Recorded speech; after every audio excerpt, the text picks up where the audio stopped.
Նախ պետք է խնդրեմ Տիկին Խաչատրյանին, Մարգարիտ Խաչատրյանին, մի փոքր խոսենք հեռախոսների, բջջային հեռախոսների սահմանափակման եւ արգելքի մասին դպրոցներում։ Մենք որոշակի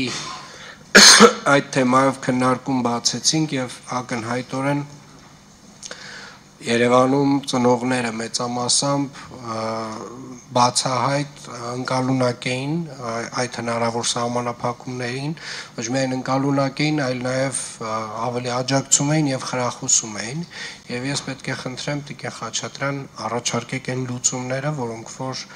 կրթության վարչությունը ունի այս պայդրությամբ, որով որ մենք որոշակիորեն կկարողանանք սահմանափակել բջջային հեռախոսների օգտագործումը դասապրոցեսի ժամանակ եւ շատ կարեւոր է երեխաների ընդհանուր դասապրոցեսից շեղվելու բոլոր բացասական հնարավոր հետևանքները, որ ունի բջջային հեռախոսը դպրոցում, դրանցից խուսափելու համար։ Խնդրեմ Տիկին Խաչատրյան։ Շնորհակալություն, պարոն քաղաքապետ։ Իսկապես ինչպես նշում եք, արձագանքները դրական էին, զանգեր ենք ստացել, դպրոցներից են եղել արձագանքեր, որ թեև ֆրագմենտալ յուրաքանչյուր դպրոց դասը չխանգարելու համար կամ ուղղակի երեխաների ուշադրությունը կենտրոնացնելու համար հավաքել են հեռախոսները, բայց այս միասնական մոտեցումը շատ համակարգված կլինի եւ շատ ողջունելի է,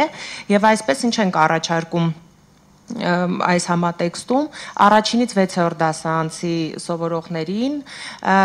բացարձակապես թույլ չտալ դասապրոցեսի, միջոցառումների,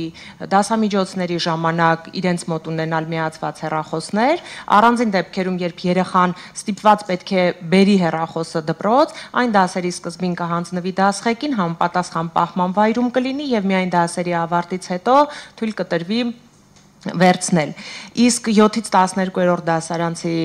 դասարանցիների համար առաջարկվում է սահմանափակումներով օգտագործում, ընդ որում խոսքը միայն հեռախոսների մասին չի, պլանշետների, խելացի ժամացույցների, բոլոր սարքավորումների մասին է,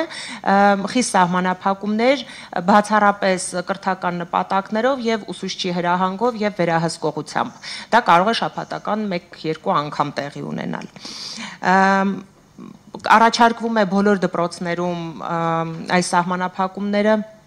արդեն իսկ առաջարկել, միևնույն ժամանակ բոլոր իրավական հիմքերը ապավել, մասնավորապես